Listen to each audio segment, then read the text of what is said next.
All right, we can continue. I don't have like any intro or anything. Yeah, I don't either. So I fit right in.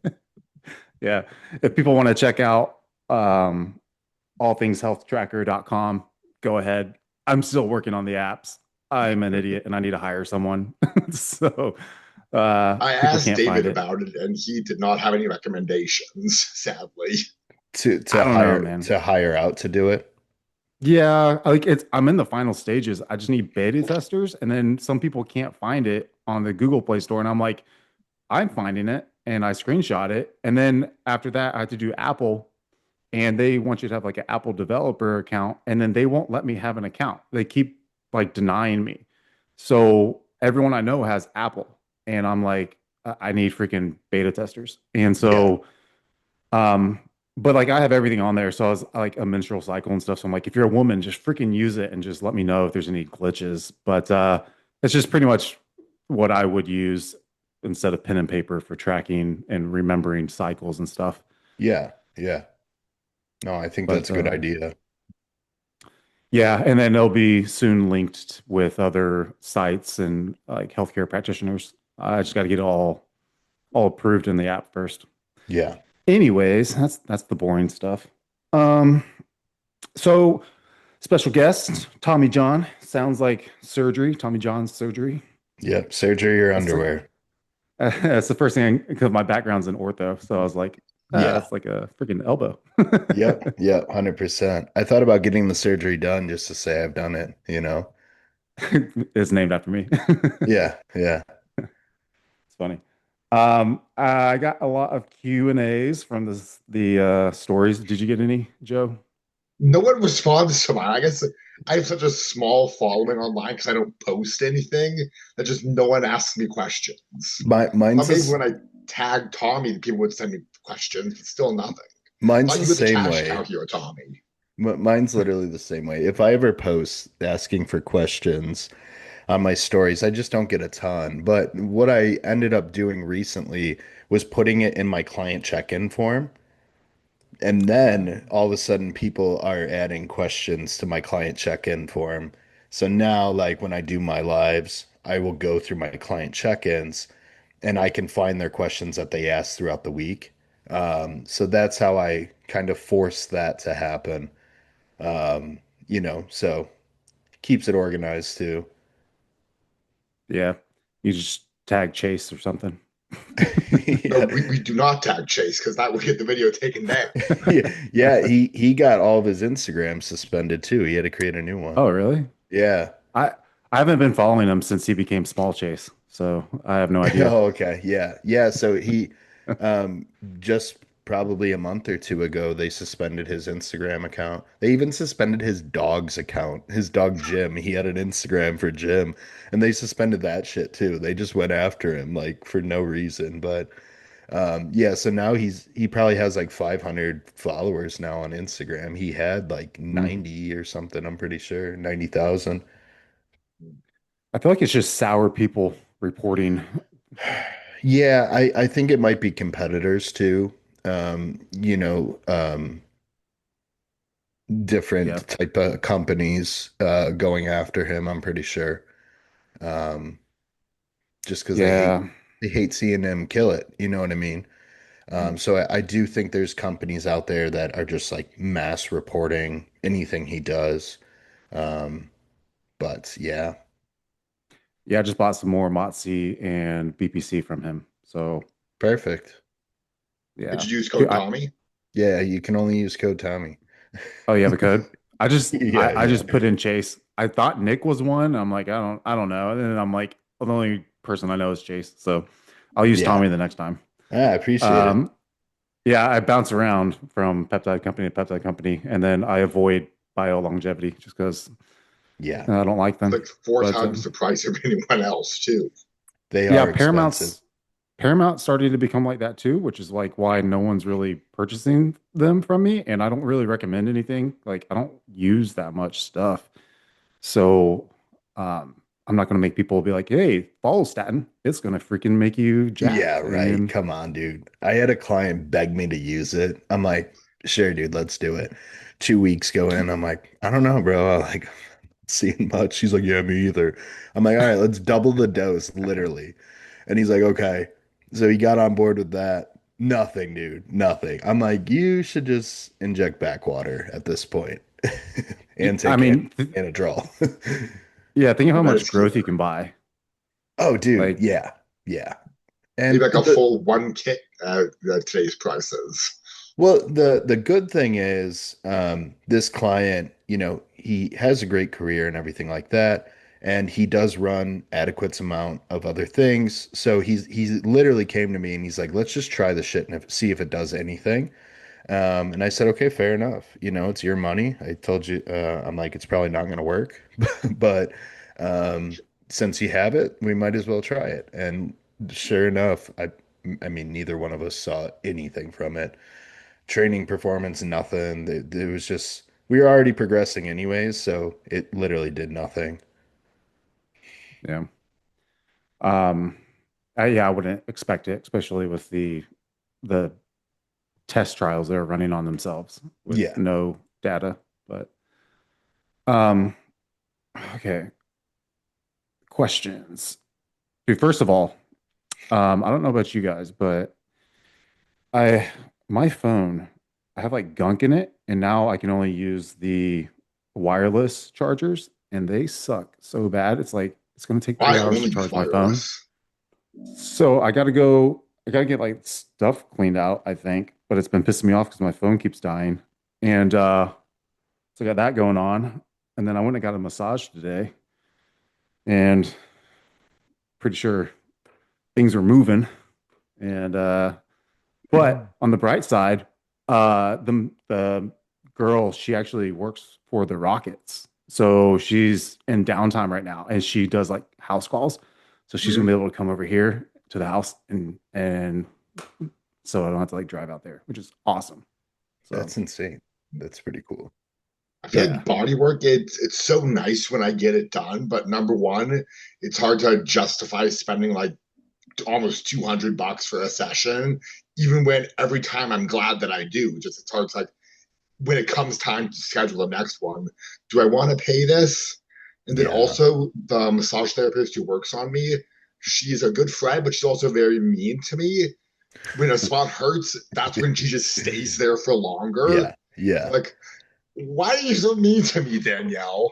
It's funny because they almost want to test you. You know what I Yep, mean? They're like, "Oh, you're big tough guy, huh? I'm gonna dig out this pec minor," and they yep. find that shit and it's like, "Fuck, dude." For me, it's always triceps. Yeah, it's a bad one. Calves are the absolute worst. I don't touch the calves. Yeah, yeah, calves are probably one of the worst things I've ever had done. Um, you know what? I had work on my abs once, which was Oh Oh, yeah. very strange. Yeah, and it was like, we did it like 3 weeks out from my show. And the idea was to gain any possible separation and really just get digestion moving, the best we could. Um, so that was kind of the goal. And then she's like, you don't want to do it too close to a show because it can cause like inflammation and stuff. But yeah, that was pretty brutal. It almost felt like she's like ripping through the skin. I'm just like, are you gonna give me a hernia right now? Because that's what it feels like. have you ever used Yeah. like just so right at home, like that thing you lay on your abs? Yeah. Yeah. It's not Yeah. fun either, but it That's helps back brutal. pain a lot. It really does. Yeah, it really does. I love that. Man, it's like a love-hate relationship that Hmm. psoas. Hmm. But Yep. I had the same thing. They did like the little Graston on my abs, Hmm. and the dude was like, he's like, man, just a heads up, man, you're probably going to take like a massive dump in the next Yep. 24 hours, and Yeah. like it moved everything so much, dude. It was like Yeah. empty. Yeah, it's wild. Awesome. It's wild. It's incredibly effective. The other thing is, you guys, you're okay with talking about gear and stuff. Yeah, yeah. Okay. It Talk got about my for stupid stuff all the time. okay, good. For guys that do a lot of glute injections, like there's methods of either scraping or like dynamic cupping where they kind of drag the cup. They can actually dig out some of that scar tissue in the glutes. And it can help display the glutes a little bit better on stage too, assuming that you're lean enough, of course. But I found that incredibly effective last year. I got that done, and yeah, she could literally find knots and be like, "Yep, that's an injection spot." So yeah, that was kind of interesting too. Yeah, I get my IT bands done a lot because they Oh like, God. dude, my wife will just tap them, or my kids will jump on me, Yeah, yeah, and they know not to because I it freaking feels like a steel bar is over my leg, and yep, they're just lightly touching it, and I'm like, can you go softer? She's like, I'm barely touching you, and I'm like, yeah, yeah. okay, I'm like, you can go a little bit deeper, but yeah, the cool thing about the relieving scar tissue, because people are like, when it's there, it's there. If you inject Kinalog into that Mm, keloid and disperse it, and then go get it done, the Graston and cupping, it'll help dissipate it. So like, if you ever go into like in clinic like orthopedics and like you have any ganglion cyst or something, you'll yeah. typically inject either hyaluronic acid or some sort of water, or you can ask for Kinalog and it'll actually get rid of it. Um, so if you know like a veterinarian or get it from somewhere, I was like Cause searching on TeleRx and I'm like, oh dang yeah, it, I you guys don't bet. have it. So that because that's like technically like an anti-catabolic steroid, right? It will Yeah, like break up tissue. You know, when I got gyno surgery done, there was like a little bit of tail left, and he actually injected that in there to get rid of the last remainder of the tissue that he missed during surgery. And it actually did work. Yeah, it was pretty cool. And that has to be what it was, the same compound. yeah, it'll come in like 10 to 20 milligrams per ml. And Hmm. if you're really good at anatomy, you can inject into your bursa to relieve any joint pain, Mm. but you don't want to hit a nerve. So, I Yeah, I'm mean, not unless you're doing like qualified person, but that. like it definitely helps. But it's just hard to get a hold of. So, like you have to like know a vet usually, Right. or this is a big reason why I moved to Texas so we can buy some land and buy some horses and cows, and I can get all the tren and Kenalog Yeah, and yeah, EQ. exactly. Yeah. Uh, all right. Questions. Um, First question. When should you increase cardio during your prep? And if you're not increasing cardio, would you increase the clen T3, etc.? Joe, you want to go first? Sure. So for me, it's going to be number one based off where the client currently is. So if you're starting off from someone doing no cardio on 1,500 calories and 100 clen, then there's a pretty clear direction to go there. But if it's, let's say, a normal client who you've been working with for a while and you're 8 weeks out, need to increase some expenditure, they need to basically judge number one, how systemic fatigue going, and if their body is really struggling and they're not recovering well from training, then adding more stress by adding more cardio may not be a great idea. But if they're complaining about being hungry all the time, but they're recovering decently well from your training, then you know that they can handle a bit more body stress from increasing cardio. So there really isn't a perfect answer that's going to apply to everyone. It's going to depend on how the client is personally feeling and kind of where their current protocol is. Yeah. Yeah, I would be just the only thing I would add is I try to limit cardio the most I can. For most people that I know, let's say it's a competitor, we'll use a competitor for example. I'm really trying to limit cardio in a competitor because I want performance to be as high as possible, and I don't want cardio to take away from that, right? So if I do bring in cardio, a lot of the times it's in phases, like 2, 3 weeks, bring in cardio.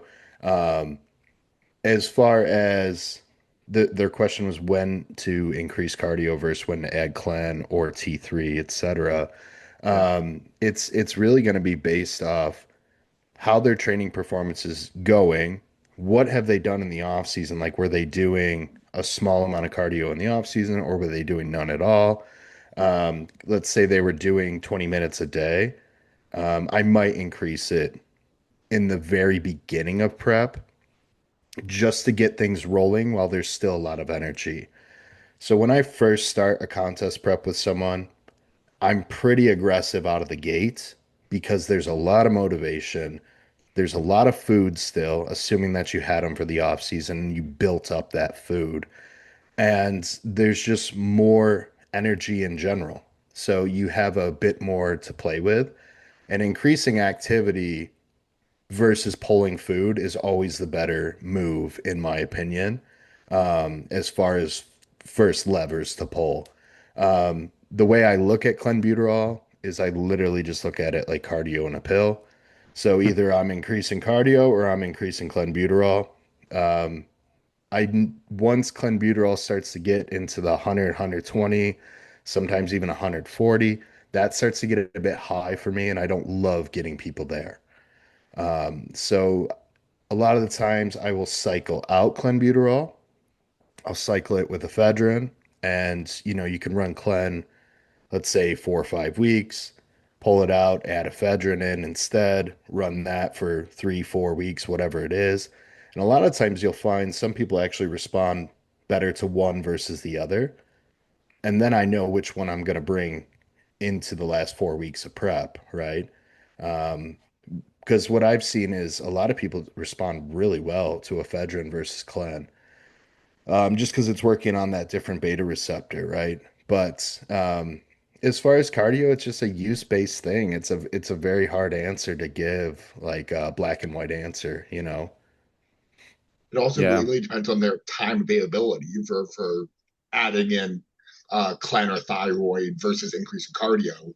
Yeah, If they're a busy schedule, they're a parent, yeah, and they're already doing 45 minutes fasted in the morning, plus yeah. training hour and a half at night, and they don't have much downtime, then maybe you would add extra medication there. And Versus if they have a high resting heart rate, but they have more time, then you may go more cardio. yeah, so those are other things to look at. And then what are their daily steps? I have one of my clients gets 30,000 steps a day. He does not do cardio. The only cardio we have him do is like a morning fasted. I would consider it like a walking pace. He uses a machine, um, but he does that just to wake up in the morning, just to get his body warm for the workday, and it gets him nice and hungry for meal one. And it's just his routine thing. But we're not even using that as a tool to necessarily burn fat, right? And then to touch on what Joey said, man, if someone's always trending, higher blood pressure and higher resting heart rates, those people are doing cardio for health. It's not even a body composition thing at that point. You need to actually exercise your heart, and it's not even about losing fat right now. It's literally just to help those markers that are, on not in a good range. Yeah. And so like we're separating steps from cardio, right? So Yeah, steps cardio, steps your are heart rate Absolutely. not has to be above. What do 120. you guys like your heart rate to be at? Min, One over min, 150? minimum is 120. Ideal is 130, depending on their age. Once people start getting into the Hmm. 50s and 60s, I do allow that number to change a bit. But my personal favorite range to be in is 120, 130. And the timer doesn't start until the heart rate is there. So if I want you doing 30 minutes of cardio, you don't start the 30-minute timer until you're actually in the cardio range. Um, Otherwise, you can be you can be 105 for the first 20 minutes, or you can be 100 for the first 20 minutes, and then you only get 10 minutes of actual cardio, once you start heating up and everything. So I do like Mm. people to not waste time, get their heart rate up into that range, and then start the 30-minute timer, for example. Um, yeah, I like your guys' points. For yeah, I see like if your heart rate is elevated throughout the entire day, I think there's something else wrong. Like, Yeah. well, I need to Told you address that fat. first because cardio's not doing something right. I Yeah, think you might be you're taking just you're clen just fat. without me knowing. Yeah, well, it Yeah. depends because I have a lot of guys and girls ask me, "Hey, what should my heart rate be during the day?" And it's like, well, it depends. Are you an ER nurse or are you an accountant that sits at a desk? Because you know it's gonna be very different.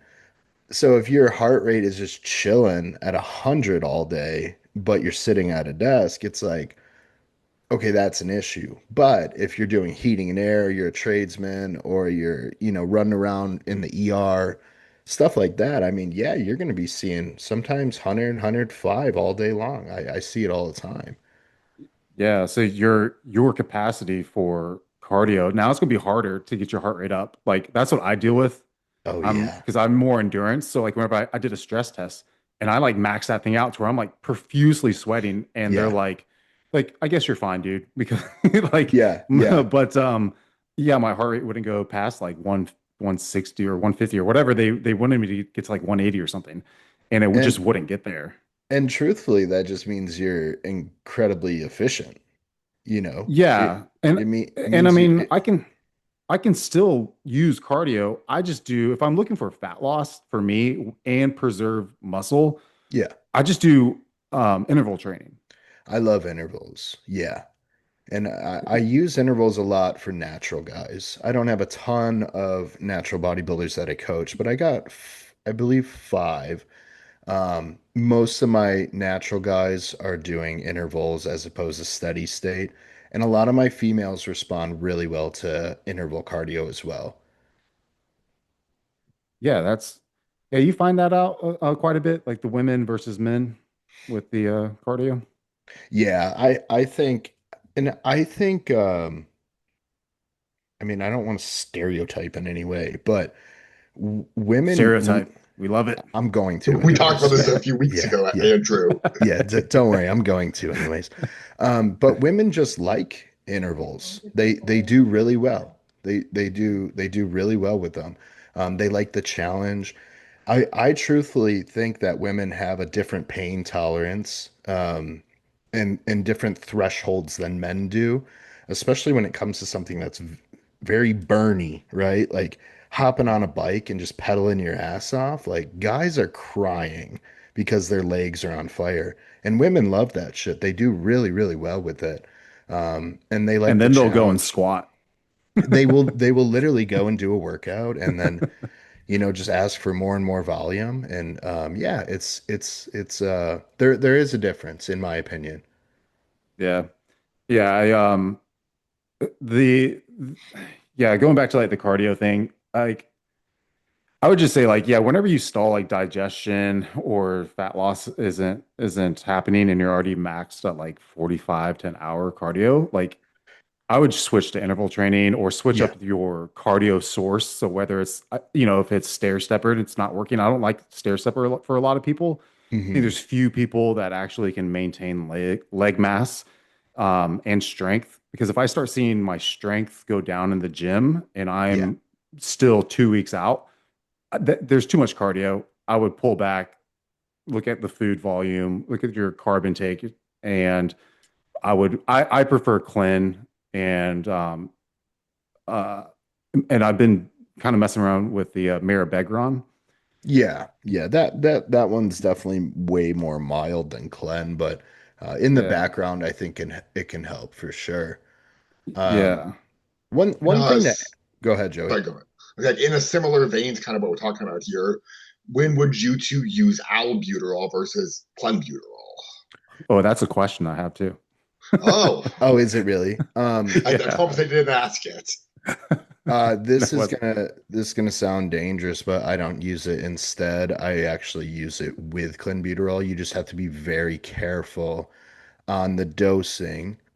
So like if you're typically a guy that needs 80 to 100 clenbuterol at your peak, you titrate up to that, and that's where you're comfortable chilling. I would tend to only titrate up to like 60, for example. So start at 40 for people that are experienced users, and then they can titrate to 60. And then we would add something in like a blend, like a super shredder blend or whatever the brand Mhm. names are nowadays that have the albuterol in there, and it would just be injected pre-workout. And then on non-training days, you can take it or leave it. Um, but yeah, I would actually personally run them together because the half-life of albuterol is so incredibly Mhm. short. Um, I don't love running ephedrine and clenbuterol together personally, but albuterol and clenbuterol,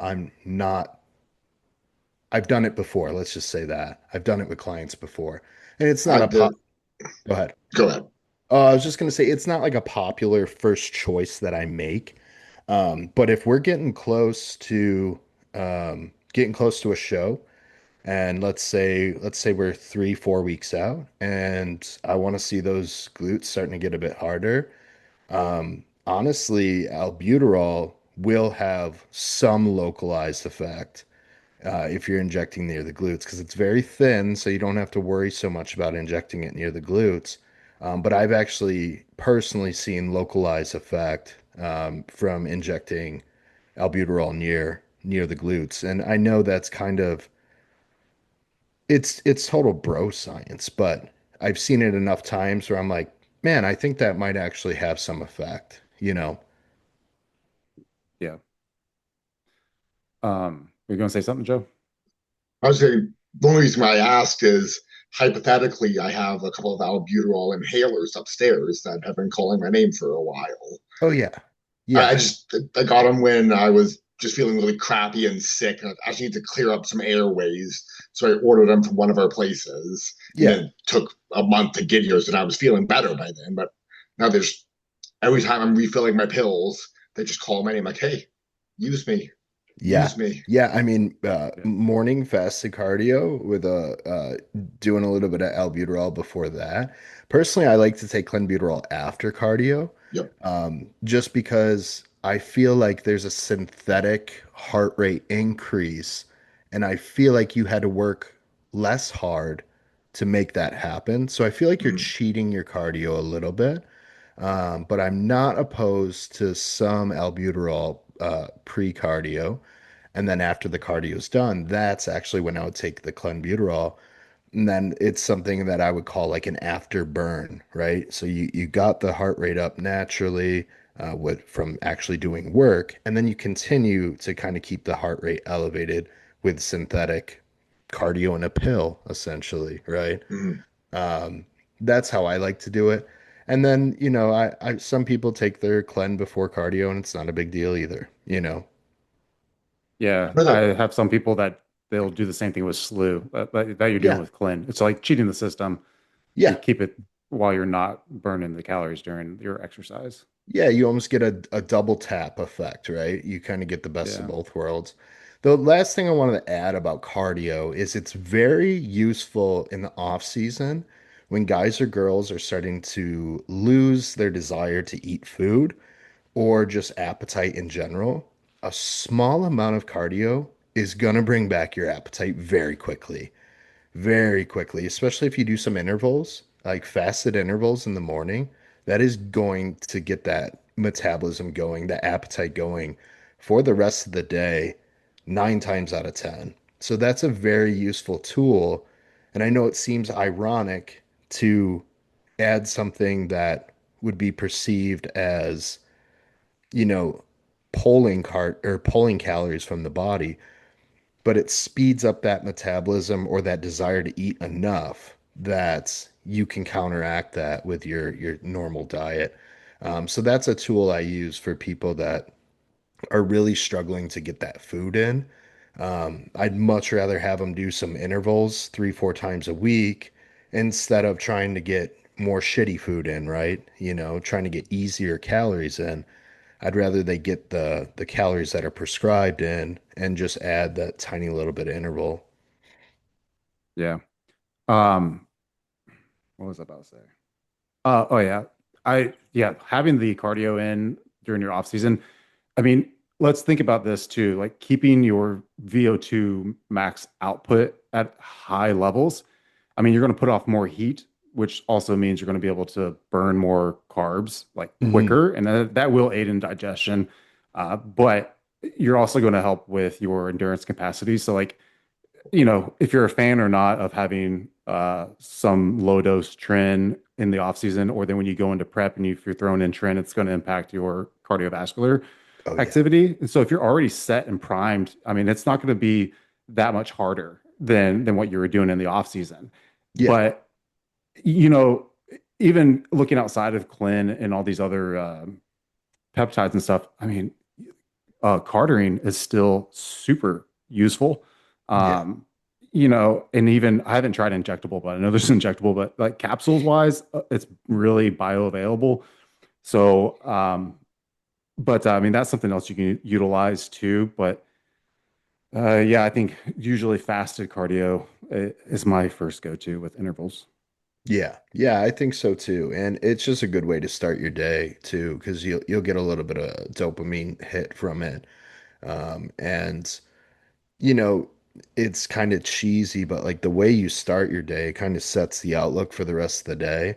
So all of a sudden, hydrating becomes more important, eating your meals becomes more important because you started your day with intention of bodybuilding goals or fitness goals. It was the first thing you did when you wake up, and that does carry on through the rest of your day.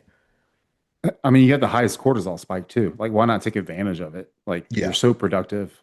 Yep. Yeah. 100%. Joe, you've tried injectable carting? I have a few times and I really like it. I wish I could be running it right now, but I'm out of it sadly. And the place where I was getting it, they're sold out for a little bit, so kind of Is just it making oil do with the based? pills. I think it is oil based, but it's really thin the way he made it, so I could just use an insulin pen. So I would do just like one full insulin pen, one third SR 9009, a third of cardarine, and a third of SLU. So it was like 3 milligrams of SLU, 30 cardarine, and 30 SR, I think, off the top of my head. And I would just take that pre cardio and like an Vero Delta or a pack where it's pretty lean. And I Yeah. felt like I could just go for hours. Hmm. And I'm a fat slob right now, so that's saying something. Those were your words, not ours. Yeah. We'll let Ben Chow be the determining factor on that. Yeah.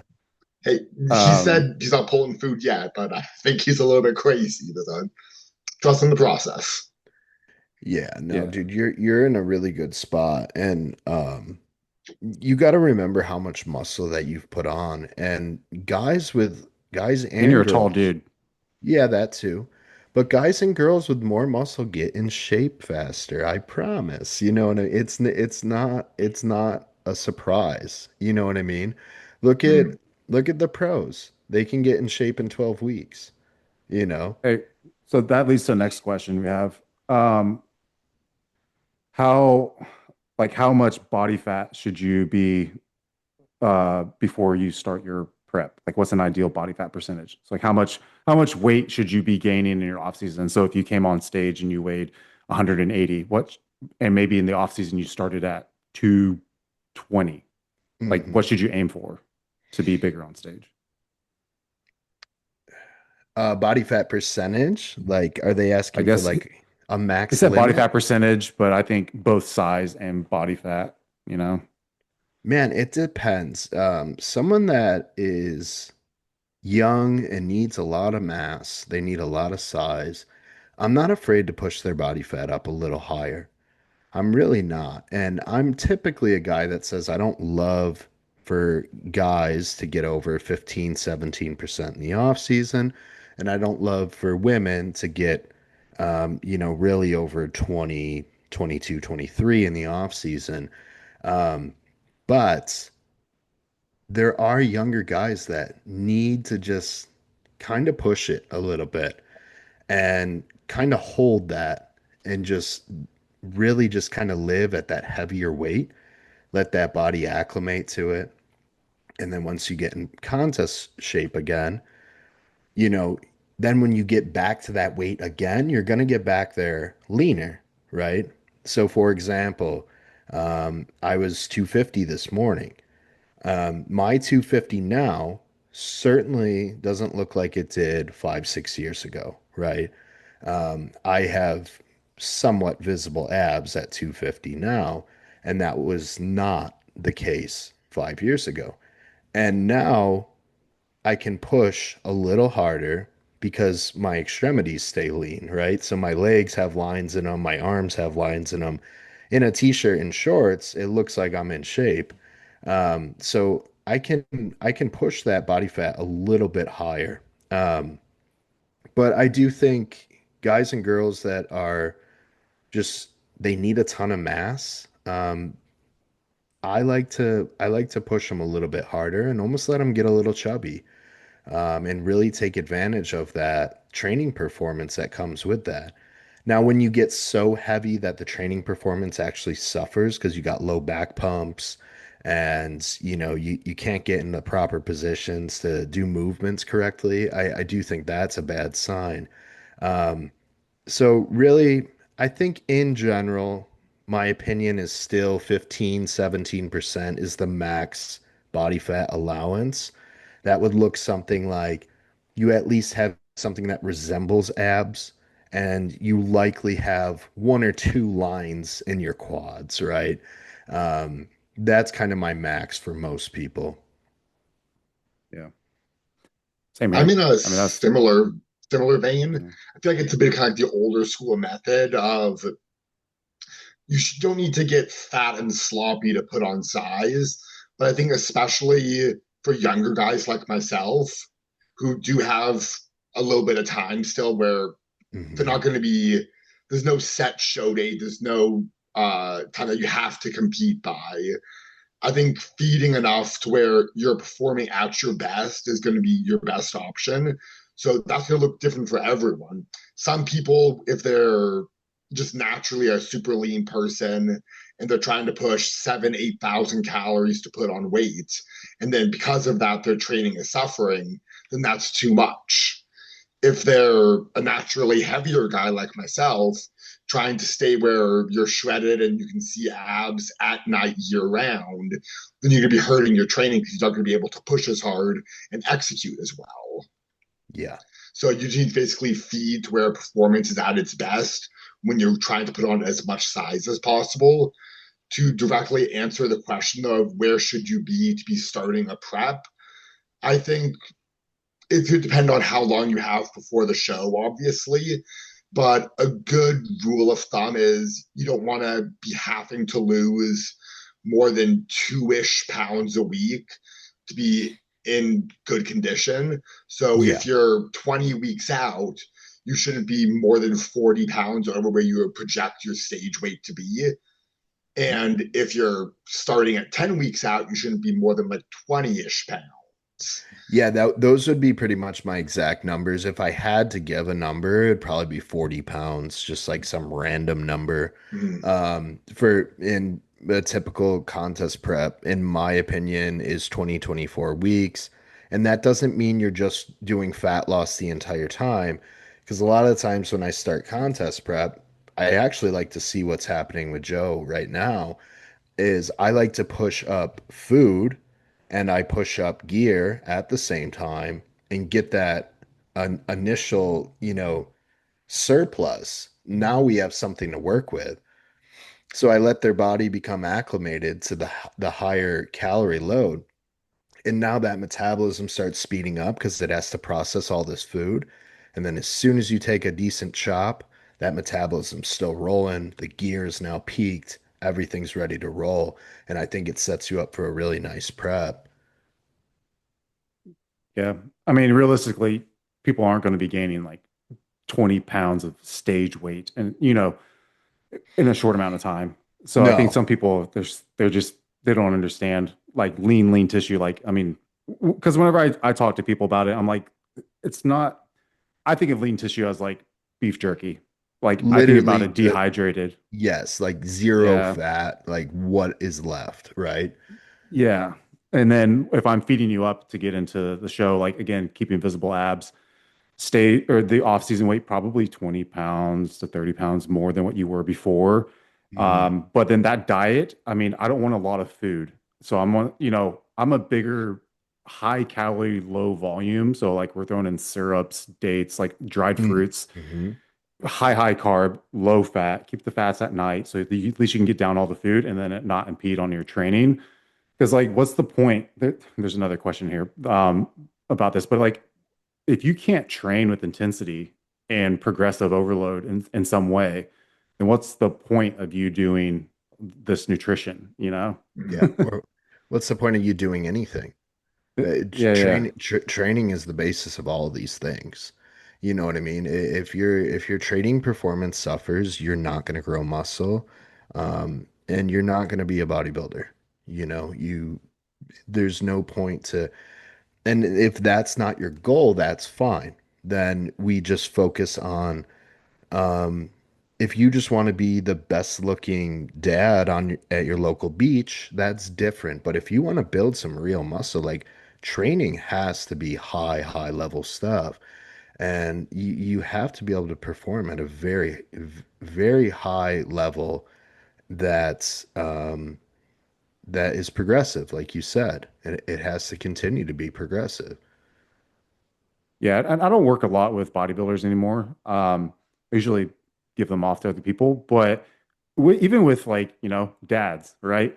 I'm like, why wouldn't you train with intensity? Like, do you want to be like a pussy throughout your life? Like, do things hard, train hard. I think training and actually seeing change is probably the hardest thing because in every gym I go to, like public gym, it's the people I'll leave like a year or two and I'll come back and they look the exact same. I'm Oh yeah. like, there's no phases of change, and I can see you on Facebook and Instagram. Like, there's no difference, and like, so Yeah. what's the point of going in there? Because like, it's not fun to stay the same, in my opinion. But at least change, like, do something.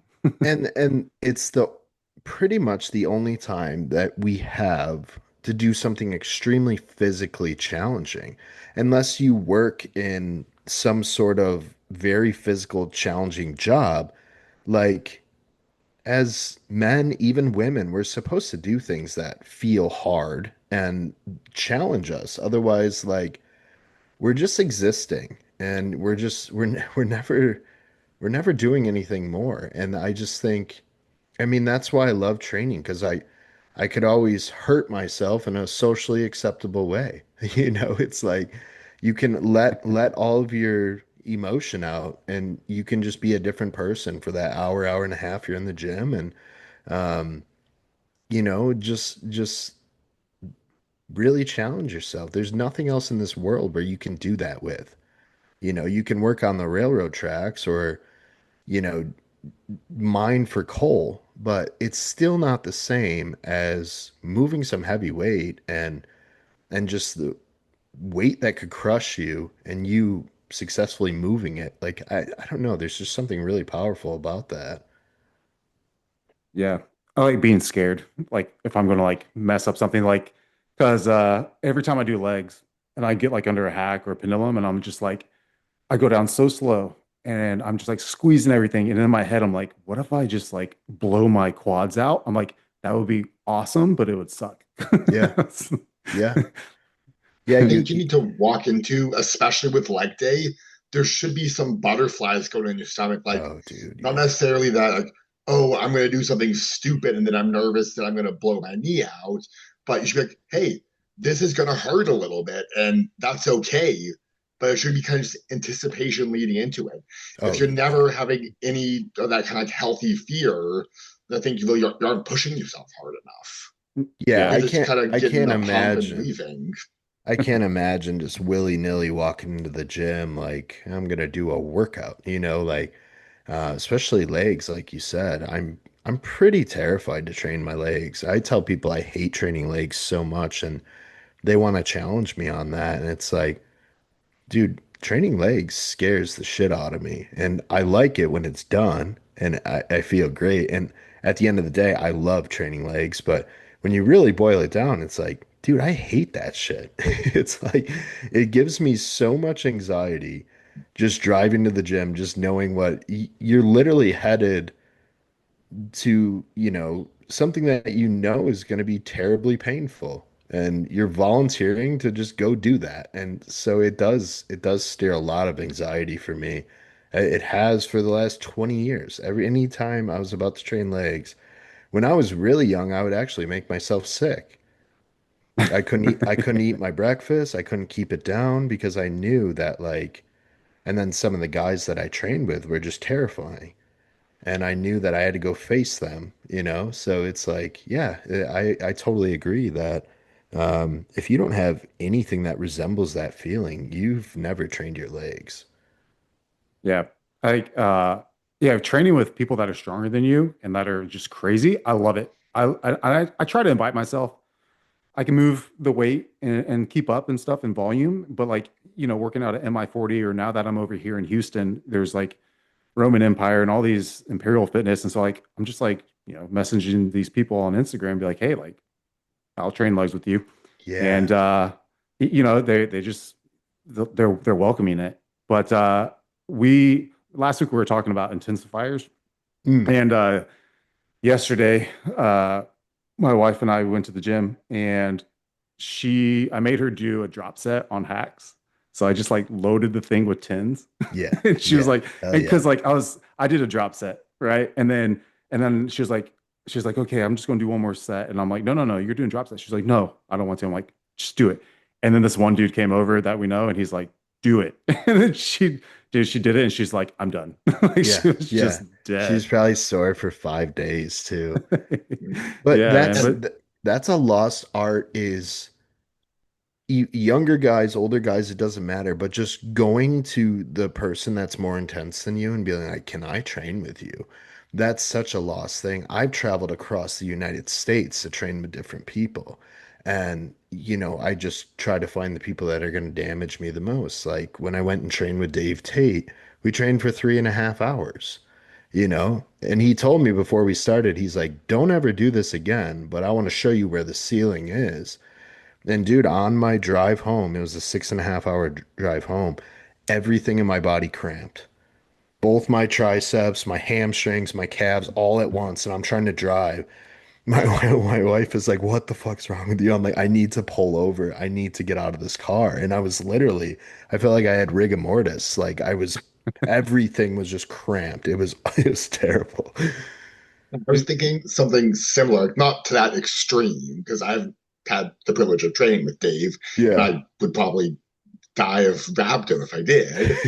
But not every workout can be just balls to the walls, killing yourself, anxiety provoking. No, But you no. have to have them sometimes. I mean, I trained with a buddy yesterday where like a few people from the gym, because we were screaming and clanging weights and everything. So a few people will just like tag the gym in Instagram stories, just videos of us training. And I was thinking, like, I can't repost these because if Ben sees the form on them, I Yeah, will not yeah. hear the end of it. Because I just checked in this morning saying I was an idiot earlier this week. Right.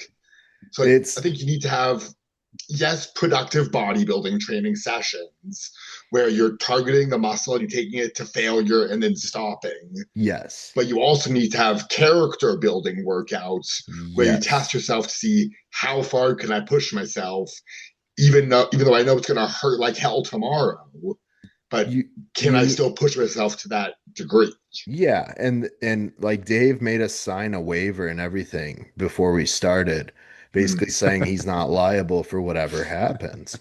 And his whole point of this day was like, this is not optimal, but I want to find everyone's breaking point. And then Mm. if you can stay, sometimes touch the line, sometimes stay 80, 70, 80% below this line.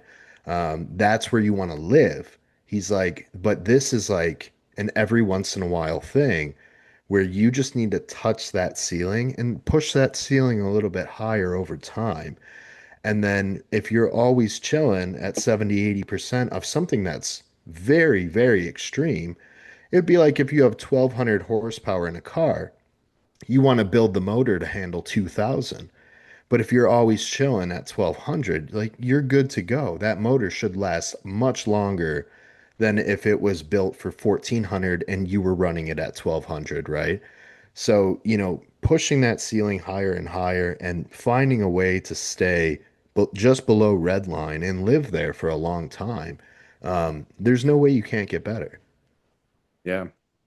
Um, and the other thing too, on top of that, uh, doing the exercises that you don't want to do, but you know you should. So like with my Bulgarians. Yeah, With my that's a shoulder, good one. I'm doing legs, right? So I'm doing legs every other day. Yeah, And so, that's um, awful. but I'm like, what all can I do? And like, I hate Bulgarian split squats. I hate them. And I also hate doing abs. But if I'm not working out Yep. legs, I gotta do abs. So I'm like doing the things that I don't want to do, but I know I have to do them. And Yeah, then I'm making myself stay for a certain amount of time.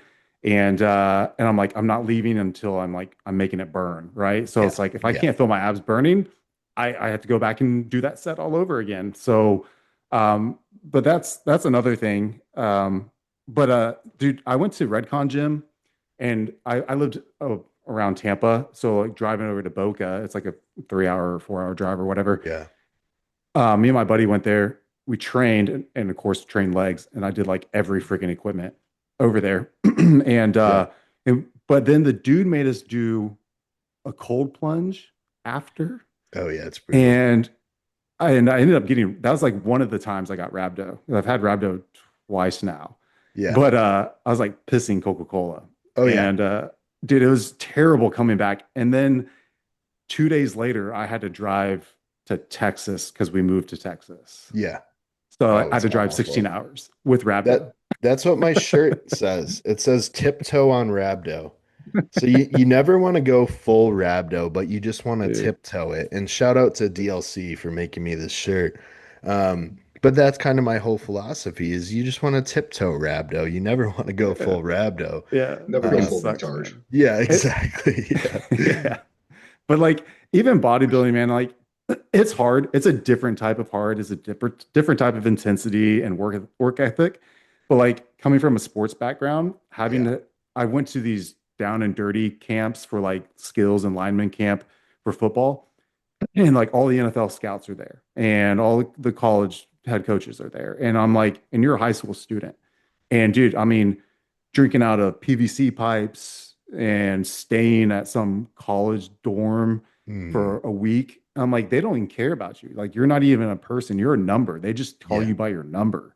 And I'm Yep. like, those are the hardest days I think I've ever been. Yeah. But 100%. yeah, but it's different. Bodybuilding's super different. But Yeah. yeah, I'm not a big fan of the dads and stuff that go into the gym and just like they don't have a plan or anything. Same thing with moms. And I'm just like, dude, you're like, I'm gonna have Eric Wood on here. Oh, Um, nice. so I'm like, pretty much, I guess what I'm doing with this podcast is kind of getting all the dads and stuff on here, like Yeah. older people and things. Figure out if are you healthy or not, which I have some like Yeah. questions. Have you ever seen that podcast? Are you garbage? It's a No, I com haven't. it's a comedy podcast, right? And they just ask other celebrities and comedians these questions to figure out if they're trash or not. Okay. And so it's kind of the same thing, kind of some of these like how long do you brush your teeth? Like Yeah. how often do Yeah. you change your sheets and stuff like Yeah. that? Yeah. That's hilarious. Um yeah, to kind of get to know them. But so I'm going to get these people on here, but like Eric is one of the guys. I'm like he has a kid and Yeah.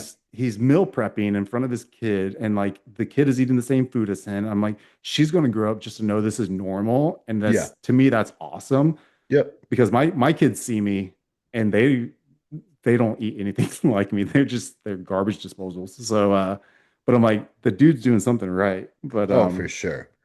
But Yeah. yeah, I Yeah. like it. My son is pretty he's very diverse in what he eats, but he doesn't eat exactly what I eat, but he's we try to get a good amount of red meat in him and he likes meat and fruit, honestly. So those are like the main things that he eats. So How old? um he's two. Oh, that's awesome. Yeah, yeah. So my wife does a really good job of making sure his diet is very diverse and but yeah, he's a very good eater. Most 2-year-olds are pretty picky, and a lot of them just eat like snacks and shit that whatever their parents give them that's easy and fast. And my wife goes out of her way to cook every single meal for him, and I think it will translate to making a big difference as he gets into his teenage years and later on in life in general. Yeah. Um, has he had ice cream yet? Oh yeah, I mean we give him What ice cream for sure. what was the what was the face? Was the face like surprised Um, or like I he don't was really care. he was very surprised, and he was very excited for it for sure. He definitely likes sweets. Don't get me wrong. He doesn't just Okay. eat red meat and fruit. He likes donuts, and he likes his ice cream.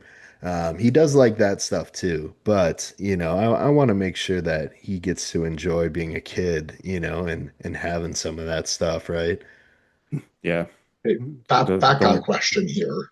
Mm, If each of you had to make your perfect ice cream sundae with up to 3 scoops of ice cream and as many toppings as you want, what's going into it? man. Um, I'm a chocolate ice cream guy. Kind of gay. You don't like chocolate ice cream? I don't. What do you Whenever like? they, I hey, like hold the, on the though. When vanillas and the caramels and the fruit, the when sorbets. Chocolate's too much. when you go and you get an ice cream cone, the chocolate one's always much larger than the vanilla, Yeah, like what do much you longer. True. Took me a True. second there. I'm sorry. That's just its genetics. Um, I mean, I like Sorbet. I like sorbet. Sorbet is not ice cream. Yeah, Is but sorbet that's ice not cream? ice cream, bro. That's like a pureed fruit that's frozen. I don't know. Wait. Peppers have Is like that the gelato? caramels and like the Caramel's good. huckleberry cheesecake and No, no. yes. Let's do this. What's your favorite Ben and Jerry's? Honestly, I've only ever had two actual Ben and Jerry's. Okay, One was Cherry Garcia, and one terrible. was the Tonight Dough, I think. That one's good. No, that one was good. But I was more of a Haagen-Dazs kind of guy normally. Man, Or just growing up on the West Coast, being a family of five, we didn't get like little tiny pints because they were expensive. We would yeah, get the yeah. big Tillamook half gallons. That's what we did. Or we would buy like the local grocery store brand, Yep, and it came in rectangles. It wasn't even a circular tub. That's how yep. you knew you're poor when you're And it my unfolded. yeah, my dad would unfold it and he would cut it with a kitchen knife into squares. Yeah. Um, yeah, I like my favorite ice cream is the Talenti brand. So I Those are would good. normally do like the gelato, like the caramel cookie crunch or like sea salt caramel. Those are probably my favorite ones, but man, I don't ice cream fucks me up. I just cannot eat it anymore. That's why I haven't had it in so long because like, oh, it's a cheat meal. I'll go and get like a burger fries and I'll have a pint of ice cream. But Oh old my school God. bodybuilder. Yeah. The Yeah. entire next day I couldn't eat and I puked like 4 times overnight. That's So I that's haven't had ice cream since. That's lit. I would rather just do three burgers and a fry. And I love sweets, but anytime I have ice cream, I regret it so badly. Every time I've been going to Costco on my shopping trips, because I'm not necessarily a big cheat meal guy in general in the off season because I eat so much. But Yeah. now that I've been told I can't have them anymore, every time I go to the checkout, I see like the food court menu up there, and I think like, I could really go for like a pizza, a chicken Oh bake, and yeah. those cookies. That would be Imagine really good right now. Costco pizza will mess you up too. I haven't had it in a while, but it says like 4,500 calories Oh full yeah. one. So of course I have to get a full What? one. Plus then the chicken bake for the protein. Yeah. They have Yeah, of the course. cookies Yeah. at the end. Because it's just chicken. And it's just Yeah, chicken and carbs at that point. there's no dressing and there's no sauce or Right. anything. I've never had any of those, and I've never had Ben and Jerry's. Oh, never? I don't think I've ever had Haagen Dazs. It's always been like the store brands and Yeah. stuff. Yeah. Yeah, Um, no, that's Or like man, Baskin Robbins. no, I've had Dairy Queen before, and I think Those are good. I don't even know what I had. Maybe Oreos or I don't know. I can't remember, man. Yeah. yeah, I wish I could do ice cream. I just can't. I can't do it anymore. I do like the Ninja Creamies. I know Joey, you're not a fan, right? I mean, I'm not just because number one, I don't have one, and I don't have any just like pure shakes in my plan, so I'm not gonna Yeah. try and macro match and swap shake. I'm just Oh gonna no. follow the plan. Yeah. Make Yeah. But a even chicken in from creamy. a Yeah. and if my Yeah. Yeah. clients ask, like, yeah, we can do a creamy, we can do like almond milk with some xanthan gum and protein powder, and then like do some mix-ins that Uh, kind of fit their macros. You know what I But started doing for some too people? new age for me. I do like a normal meal for them, and then I just add the Ninja Creamy on top, like Mhm. just 40 grams of protein powder, right? So it's like 35 grams of protein, and they just mix it with water. So it's just an extra 35 grams of protein at night, but they're actually having their real meal first. So then if they do get a sweet tooth or something, okay, go grab your 35 grams of protein, zero fat, creamy, and you can pretend like you're eating ice cream. You know what I mean? Um, Otherwise, I tend not to use it as like an actual meal. I'd rather, especially before bed, I'd rather they have something that's going to sustain, quality sleep throughout Mhm. the night instead of a whey protein shake that's going to go through you in 10 minutes, you know? And that's why I mean, for myself, I do beef, rice, vegetables, and pineapple, or salmon instead of beef on some days. But Hmm. my girlfriend, being my girlfriend, she has the sweet tooth at night, so she gets like yogurt with protein powder with Yeah. some nut butter and berries. Yeah, no, that's actually yeah, I have that for some clients. Sometimes you gotta give clients things they like too. Mhm. You know what I mean? If that means adherence, then that's more important than anything, right? Exactly. Because I would rather them have maybe something that isn't perfect, but stops them from reaching for like the Ben and Jerry's or the Yeah. candy or the cookies at night. Because Yeah. that's when everyone gets snackish. I'd Right. rather have something that will kind of hit that sweet tooth. I say up front, like, hey, this isn't going to be a perfect substitution. You're still going to want ice cream, but this should Yeah, pretty still much. kind of hit the sweet tooth there. Right, right. Yeah, no, that's a good point. That's a good point. And I that mean, is that is when people get ravenous at night, you know. Work is done for the day and yep. it's just like a comfort thing. But yeah, that's that whenever I get ravenously hungry, it's always at nighttime. Mm. So like during the day, you got kind of stuff going on. You're out doing things. You have obligations. You're applying to clients. Yeah. You got stuff going on. But then in the evenings, when it's like, oh, sitting down to family time and maybe like watch a Netflix show or catch up on Love Island for some people or whatever it Yeah. is, Yeah. just when they're kind of slowing down and winding down for the night, that's Yep. when people start, maybe they're getting bored. So then they're starting to kind of think more about food or A lot of the just, times it's boredom for sure. mm. No, but I know that like even for myself, because my day job, the office is doing a big remodel. So we're working from home for like 2 months. So just being here, working on a computer during the day, like, oh, It's there's my so post-workout snacks in the cupboard. Like, there was like some Swedish fish when I go yeah. hypo. Maybe you could fit those in your macros. You're eating a lot of food. It won't make that much of a difference. It's so much harder to work from home and Yep. follow a diet. Um, because like a typical work day, you have lots of stuff to do. A Mm-hmm. lot of people, no, depending on what their job is, they have set lunch breaks and things like that. When you're at home and you just have free reign of everything, that's why people have worse adherence on the weekends Mm-hmm.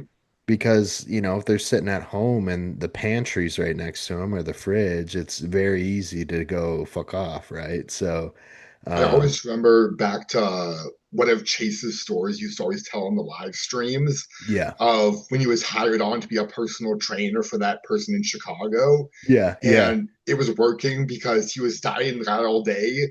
Then he would just eat all the guy's snacks at night because he would just go throw in Yeah. the pantry. Yep, yep. Like there is some He lived truth with to the that person. old at. Yes, someone paid him to come live with him and get him in shape. Mm, It was Oh, some rich guy that like just went through a divorce oh, that's and crazy. he basically found Chase on the internet. I think it was like a bodybuilding.com forum or something. And he hired Chase to come live with him in Chicago for like a year and get him in the best shape of his life. And Chase did. Then this dude That's ended up like finding another girlfriend or something that she was gonna move in. So Chase basically had nowhere to live, and he's just like roaming Chicago, living in his car. And then eventually, it's, you know, met his girlfriend, now wife, and yeah. But yeah, that's how he it's funny. came to Chicago in the first place, was to help some guy lose weight. He ended up eating all of his pantry food. Oh yeah. That's funny. Like Well, there's Yeah. some truth to that old saying, like if it's not in the house, you won't be as tempted to eat it. And there's some truth to that. And of course, we all have cars. We can go, we know how to go to the grocery store and get it if yeah, we want it that bad. But it's that one extra step of, oh, I have to go and get it now. it's So like so if much someone's Yeah. easier when it's in drinking the a pantry. Yeah. yep. Like if someone's drinking too many energy drinks, maybe don't buy the cases from Costco. Like, yeah, Yeah. if you really want one, you can go to the gas station and get one. Yeah. But when there's 12 of the different varieties in the fridge, Right. it's a lot easier. Like, oh, I'm tired today. I can go and get that. Or, oh, I'm really hungry today. I've worked hard. I deserve to have that sweet treat Yeah. that I already have here and I don't need to spend any more money on because it's already here. Yeah. That's why I Yeah. love coaching couples Mhm. because, you know, then I can build their diets to be similar foods and there's no like random shit in the house and they can help each other cook together, like, or for each other. And like, Mhm. I love working with couples because I can make it make sense for them. I can schedule cheat meals together if they have Mhm. those, you know. So yeah, it's like a life hack to work with partners. Um and not only that, then I discount out their rate, right? And then they just pay, you know, I normally do like a 30% off for, you know, it's they're in the same house and they're sharing the same bank account anyways, you know. So yeah, I think I coach probably 8 or 9 couples right now. And man, I love doing it. It's so much fun. Yeah. They can make their order of drugs all at once, not to pay for double shipping. Yeah, that Get too, a bulk exactly. discount. That's never happened here. Yeah, yeah. Yeah. And you put it in their name. Yeah. I use my neighbor's name. Hey, Yeah, buddy, you yeah, got a there's package coming. yeah, yeah. Yeah, at night, man, when people are just watching TV or whatever, their brain shuts off of that boredom. They just typically want to eat something. Even if it's like, I like salmon at night before going to bed, or even like with fruit, because fruit somehow helps with the melatonin production at night. Yeah, yeah. It's like salmon and fruit together specifically is a very good idea because fruit will help uh, tryptophan pass the blood-brain barrier. So it'll actually induce that deeper sleep. You know, because when you eat fruit, insulin rises, and insulin and cortisol help tryptophan pass the blood-brain barrier. That's why it will actually bring you into a deeper sleep. So a lot of the times I have fruit in that last meal for people. And then the other things that do that as well would be like a more medium glycemic carb, such as like oatmeal or like a potato. Those are normally good carb choices for the last meal. A lot of the times, the last meal is people's post workout. So a lot of the times I will just make it rice, you know. But yeah, I mean, ideally like an oatmeal, a berry with some nut butter or some type of fat to kind of sustain things even longer. Um, Sometimes I'll work in some Greek yogurt just for that casein protein, let that kind of bleed out a little longer, or salmon and beef are another really good choice because they're kind of fatty, right? Yeah. I mean, just something to help with stimulating that serotonin conversion in your GI tract as well. And it'll just Yep. help that melatonin production throughout the night. So now you get multiple uh, peaks of REM sleep, right? So Yeah. it's super cool. You like go into depth, but then sometimes you run into that boredom. So you eat your last meal, you're watching Netflix series. So you're watching The Hawk, and all of a sudden you start to want to eat more food, even though you've already had a fatty meal. And then Yeah. you start eating something like popcorn. throws in a bunch of air. Now your gut's distended. The Oh little yeah. kernels kind of mess with your GI tract. They kind of puncture your GI tract a little bit. So Oh, now I didn't sometimes know people that. get, yeah, so like it's kind of it's roughage, right? So like you want some, but people typically overeat because we're not eating the small bags, right? Yeah, But it does yeah. have this roughage to it. So it's not the popcorn itself, it's the little The kernels that are still in kernels. there. Yeah, so if you eat a lot of it, you can have GI issues. And so sometimes people um when they're older, they're more prone to it, like and they'll end up with like diverticulitis and things like that. Diverticulitis, yeah. And like almonds Yeah. and stuff or pistachios, people get that from that. Chia seeds, if you have Mm. diverticulitis or you have these IBS issues and you start throwing in these chia seeds or these other things to help with volumizing, or even xanthan gum and guar gum can even mess Yeah. that up as well. Um, even though it's not roughage, it's just more the uh, The I'm not and sure. it I just don't know what it is, grows. but it does Yeah. something. So I'm not a GI specialist, but like Right. working in the ICUs, like you see these symptoms come in, and you're like, "What have you been eating?" And then you like look at their stool, and you're like, "Oh, this is like what it is." Yep. I've But definitely seen that from xanthan gum for sure. Um, yeah, I don't know or how it just people like freaking eat that. backs people up, you know. It literally turns into like bubble gum, right? Yeah, who made that popular? Probably Greg Greg Doucette. Doucette, yeah. He puts random Oh, shit that's in right. all of his French toast and whatever puddings and crazy shit, whatever's in his cookbook. I think I was listening to the newest Unwrapped podcast by Andrew and Kyle Wilkes and them. And Yeah. he was saying that he found out that one girl hadn't pooped in like a week and I'm getting close to peak week. He was getting worried about it. I was like, okay, what are you doing? Are you following the plan exactly? And she said that she was. And then he found out from her friends ratting her out, basically, that she wasn't doing like a quarter teaspoon of xanthan gum in the Creami. It was like a quarter cup almost. Oh Like, oh, it's God. calorie free. I can do as much as I want. Yeah, Like, no, that's start going to throwing in cause some so orange many. roughy into her diet. Put a finger up Yeah. her butt. Move that Yeah, thing along. right. You don't Jeez. even need xanthan gum in creamies. I've made plenty without the shit. Some of the proteins do have a little bit in there, like Axe and Sledge, I think has a little xanthan gum in there, but like I've A lot of never, them do. yeah, I've Yeah, they'll never use like intentionally had. Kerrigan. Yeah, Yeah. yeah, Most of Yeah. those proteins have some kind of gum blend. It's what makes it not complete water, makes it yeah, more a like a milkshake little texture. volumized. Yeah, So like the transparent labs doesn't, and like the isopures don't. So those don't make good creamies. yeah, Yeah. yeah. I don't like the transparent labs because that commercial. I just find it's Oh, so annoying, dude. It comes I on like the every company, time. but I hate how often I see the YouTube ads. I've never Yeah, tried any of their stuff, but me either. It's decent. It's I'm not an sure it amazing is. flavoring, but Yeah. it's good flavoring for being naturally sweet. Right. No, that's a good point. Hey, Joe, did you What? have that bubblegum flavor from Jack's Nutrition? I have not yet. I've been thinking about trying it though, because I need to order some more protein here in a few weeks. That just reminded me though, the xanthan gum, because like I don't know what it's supposed to be. Because I tried it and I'm I like, don't know.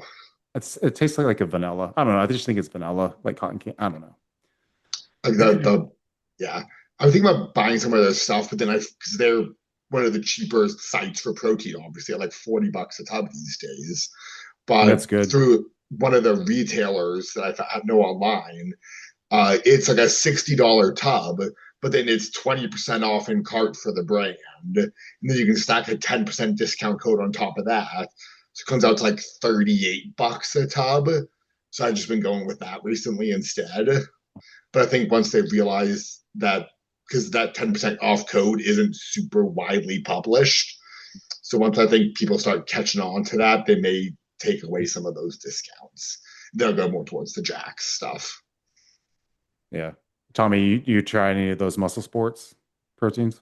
I have, yeah. I tried man, it was supposed to be like a Samoa cookie type. There was like little coconut caramel bits or something in there. That one was really good. Um and then there was another flavor I tried that was pretty good. I mostly nowadays I mostly stick with just the farm fed.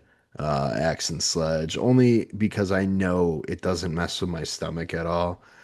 And my gut is very sensitive to certain protein powders. So I have to be pretty selective. I like the Granite Supplements makes like a 5 blend. It's like casein, beef, egg white. Oh yeah, that one's good. That one's Is that the good. Meadows blend or something, or is that one That different? one's separate. They have Meadows Whey, and then they just have like Granite Protein, and the Yeah, protein is like a blend of proteins, and that one sits good with me. yeah, yeah. I had the salted caramel. I think that Yeah, that one. yeah, Yeah, yeah. amazing. Yeah. How old are you? 34. I'll be 35 this year.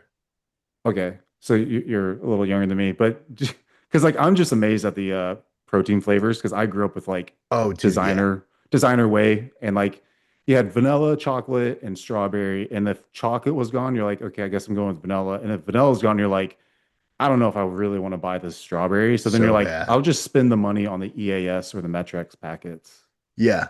Yeah. So yeah, I mean, I've been using supplements since I was 14. So like um gold standard was always the one, that was popular, or we would do just the like vitamin shop brand, which was pretty brutal in that it's literally just like bad chocolate flavored water and it just tastes like multivitamins. It was very like protein powders are nowadays like man, they taste like candy bars. Yeah, That's why I always say it's so easy to diet now because everything tastes so good. Like back in the day, all the supplements tasted terrible. Now we have all yeah. like the sauces and the flavored creamer ices. Yeah. Yeah, I Oh, mean, there's so that's many another zero thing. calorie sauces. Have you tried what was that? Dang. What was that nut butter we were talking about before? Oh, Professor Nuts. Professor Nuts. Have you tried that? Yeah. Does it does it have an effect like Orange Ruffy? You No, shit no, yourself. I've heard that and I was worried about it. Okay. But bro, I don't think it's low calorie. Okay. So When you whoever eat asked it, that question, there's your answer. We didn't have when an answer. when you eat it, I'm just like, man, there's no fucking way because it's so satiating and oily in your mouth. You can tell like when a meat is really fatty, like a ribeye, you can tell because what it does to the mouth texture. And I'm like, dude, there was one, I was probably 6 weeks post show, and I went and Chase gave me a bunch of those Professor Nuts because he knows the owner. So I had one in the fridge and I just took a spoonful after my last meal. I'm like, damn, that's really fucking good. So then I go back, I take another spoonful, and then sure as fuck, like I ate like half the jar. And I didn't I'm get like someone I know. yeah, yeah. And I didn't get any digestion issues, surprisingly. But when I did weigh myself the next day, I was up like 3 pounds, as if I ate a half jar of peanut butter. So I'm like, and obviously that's like just one individual case, but I don't know, the way it tastes and the way it feels in your mouth, I really don't think that it's like somehow magic 0 calorie peanut butter. It's not 0 calorie, but they say it's very low. I don't see how it's possible, especially with the way it tastes. And like I said, the scale weight went up, and that was the only like diversion from the diet I had. So I'm like, I don't know about this. I threw it all away because I didn't trust myself. That's how good it tastes. And that's the other thing. I'm like, if something tastes this good, there's just absolutely no way that it's this low in calorie. That's like back in the day, they had G butter. It was made from like walnuts, and it Oh, came okay. out later on. They got caught, and it was like all full fat.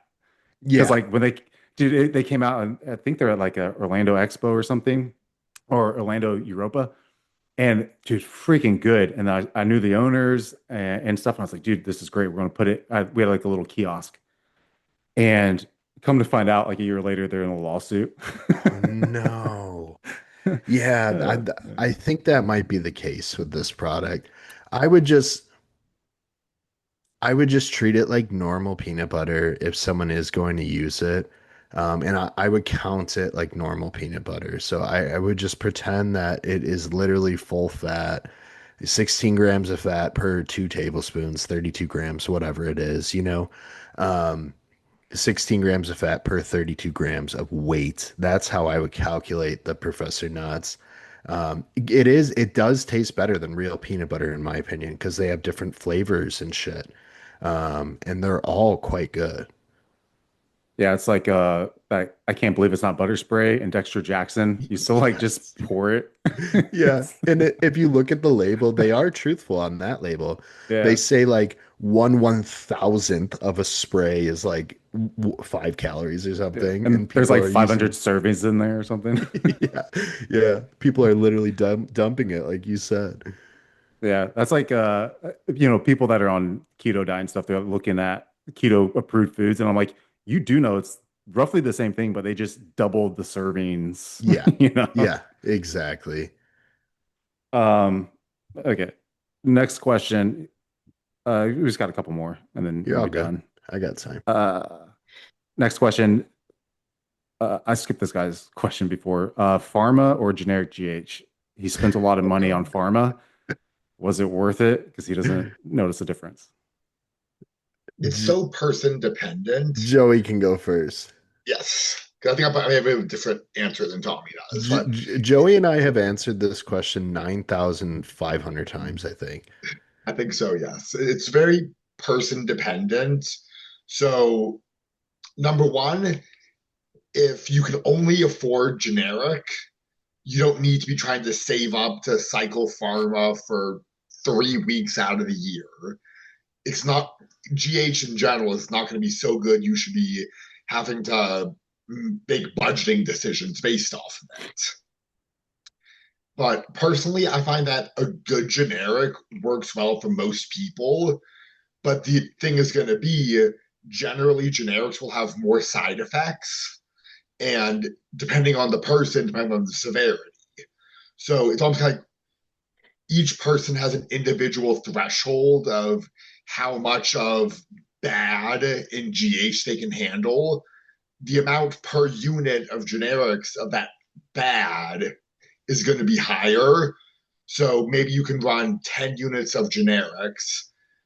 Maybe you could run 20 units of pharma and get the same amount of side effects, but get twice the benefits because you're running twice the dose. But you're also going to be paying 5, 6 times as much at least. So it's Yeah. going to really depend on number one, your budgeting, and then your personal physiology. If you're not seeing a difference between running generics and running pharma, don't be spending 10 times as much just so you can say, ooh, I'm running Sinatropin, which is a shitty Yeah. pharma anyways. Yeah. Yeah. God. The Um, only ones that are even worth running, in my opinion, from the pharma world would be Genotropin or Serostim. yeah. I'm not messing with white Ingenla. label ones. I'm not messing Yeah. with None of that Sinatropin. shit. I'm No. not doing Ngenla. No. It's just Genotropin or Serostim. Those are the only two generics, or only two pharma. And if you can only run those and you can afford them, then go ahead.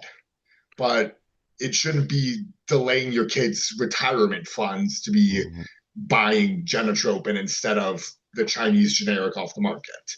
You're not going to be Yes. getting that many extra results. And even if you did get that many extra results, chances are there are more important things in your life than bodybuilding that you should be focusing your money on, Yep. whether it be Uh, investing or giving to your kids or charity or something. There's going to be better uses for your money. yeah. Forget my kids. I gotta get huge. Yeah. Yeah. Fuck that. Daddy needs growth hormone. Um, my thoughts are very similar, honestly. And what you touched on is everything I would say. The only thing that I'll add is pharma growth hormone is better than underground lab growth hormone. That is for fact. Here's the difference. The cost, if it's 50 cents for an IU of underground lab and it's $5, $6, $7 for an IU of pharma, I don't think that pharma growth hormone is 6, 7, 8 times better than underground lab. So, is pharma growth hormone better? Yes. I know that for a fact. I think we can all agree that it is. The difference is it's not 5, 6, 7 times better. So the Mhm. cost, when you look at it that way, if I buy something that's twice as expensive, I want it to be twice as good. Now, when you're talking the difference between generics and pharma, you're talking about 5, 6x the cost, At least. at least. They are not 5 to 6 times better. They're not, but they are better. And just how you quantify better, the best way to do that is by cost. And that will never math out for anyone. But Mhm. certainly, pharmaceutical growth hormone is absolutely better than generic, but the cost is not the reason. It will never make sense that way. So if you can't afford to run it and you're already not able to pay your bills, run the generic stuff and run it to a point that you can tolerate it and you're not so bloated with water that your blood pressure's through the roof. The main differences are generics are going to have things to stabilize the compound, and Serostim doesn't have that stuff in it. There's only 4 or 5 ingredients in Serostim total. Um, but what I will add is I do think that pharmaceutical growth hormone is faked far more than generic is. I think if you buy generic growth hormone, I think you're getting generic growth hormone. I think if you buy pharmaceutical growth hormone, sometimes you're getting real pharmaceutical growth hormone. But Sometimes you get nothing. sometimes you get nothing. There's such a bigger market in faking pharmaceutical than there is faking generic. And guys are getting so good at faking these things that they can fool experts. And I do think there's a lot of fake pharmaceutical growth hormone out there. Unless you know someone who is friends with a person with HIV or AIDS, or you know that person directly that has HIV or AIDS. Um, whenever I get my Serostim, it literally has a pharmacy sticker on it with the person's name, address, and everything. So I know that it came from a person that is prescribed that from the pharmacy. Um, and the tricky thing about it is normally when you pick up your Serostim from the pharmacy, if you're an AIDS patient, they stack 4 boxes because they sell you a month's supply. They rubber band them together and they only put the prescription sticker on the top one. So sometimes you'll get ones that Hmm. don't have a prescription sticker and you're like, fuck, I don't know. I don't know. Um, Nowadays, lately, I'm not using pharmaceutical. But in contest prep, I do switch to pharmaceutical just because it's more consistent. Because I can run a bottle of generic and open a new bottle of generic, and I gain 3 pounds with the new bottle. And then I switch to the next bottle and I lose 6 pounds. And then I switch to the next bottle. Serostim, I know what I'm getting. I can open any of the bottles in the package and I don't see any fluctuation. I don't see the ankle edema. I know that 6 IUs is 6 IUs. And in the generic world, they'll show you. You can send them for testing. A lot of the times they'll rate them for 15. They come back 18, 17, 19, whatever. And we look at that as cool because I got more growth hormone. I got more bang for the buck. I only paid for 15 IUs and this one has 19, right? Um, so One of them Serostim has 11. exactly. So Serostim, in my opinion, is going to be more consistent in quality and dosing. But that doesn't necessarily matter because if buy a bottle of test that is supposed to be 250 milligrams per milliliter and I get 280 or 290, I don't really fucking care. Because at the end of the day, it doesn't matter that much, right? So for most people, I'm going to vote against pharma. And that's changed over time because most people, in my opinion, cannot comfortably afford to run pharmaceutical growth hormone unless they're well established in their careers.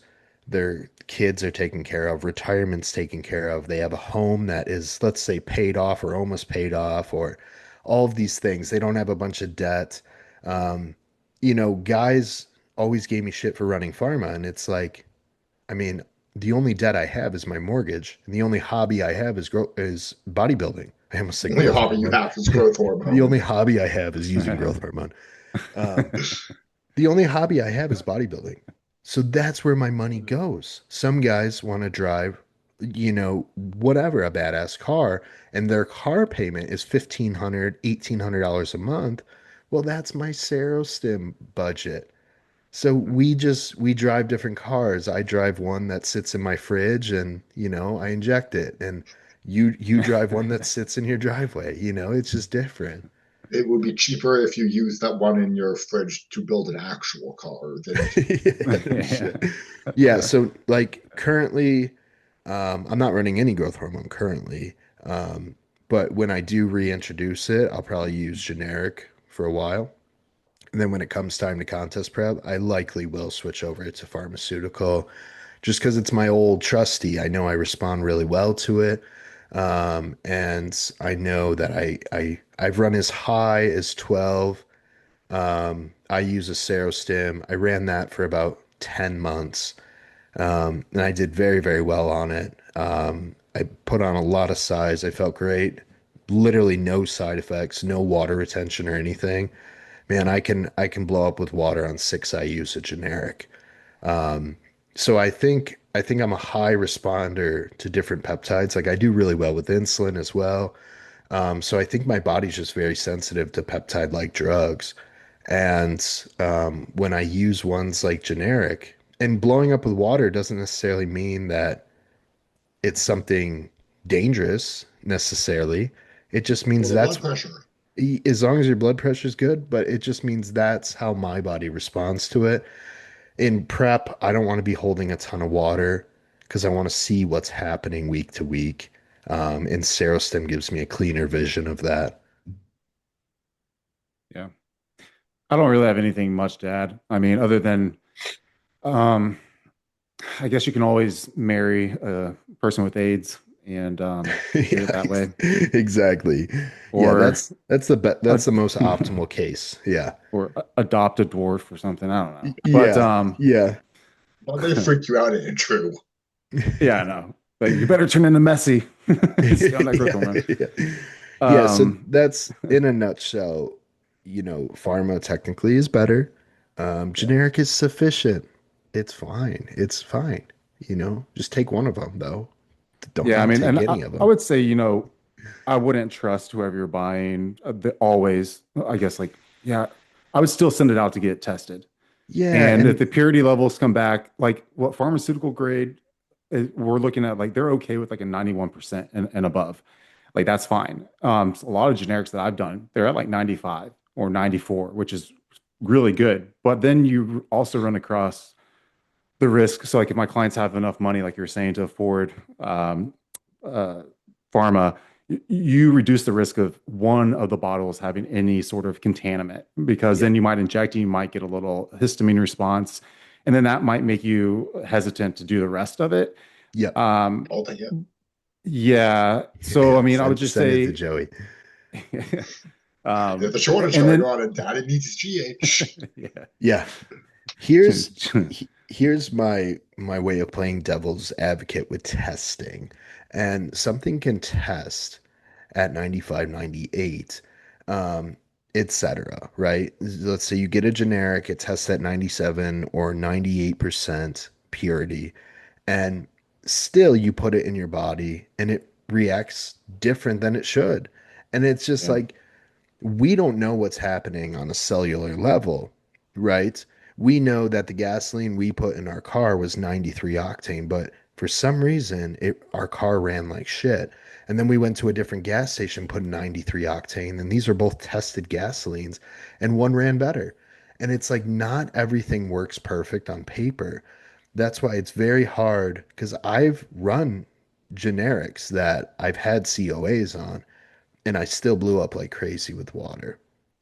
And it just didn't respond with me. And I guarantee it was 98%. Like, I don't think the COA was fake, Yeah. but it just doesn't tell you the full story. And Yeah. that goes with anything. Some people take telmisartan and their stomach blows up, and they get terrible gastric, and it's like every bodybuilder in the world is taking this. Why can't you? And it's like, I don't know, it just doesn't work for me. Yeah. And that's like, yeah, people think like things are faked or it's not real because of that, just by the way that we respond. And I mean, yeah, it's not a like a one and done, like this is the truth, Yeah, But like I I'm also see, I do way better on genotropin than Sero. So Sero, that's like, interesting. I mean, if I did two IUs, so just under a milligram, and I just had all the negative side effects from it.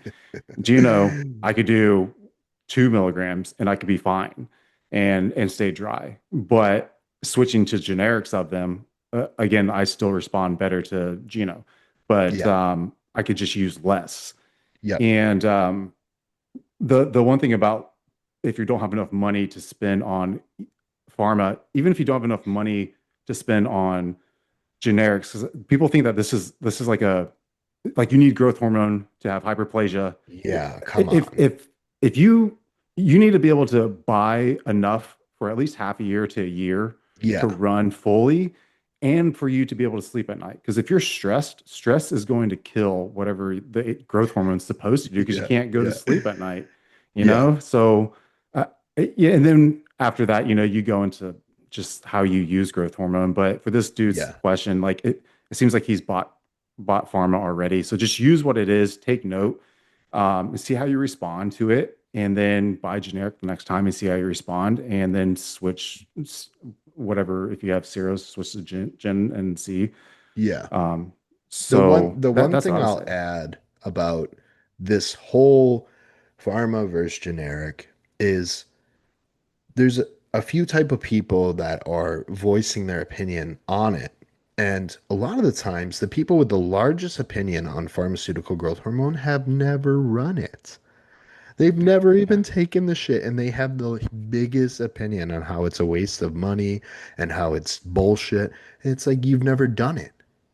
You've never done yeah, it. So like how do you have such a large opinion on the contrast and comparison of the two when you've only run the one, right?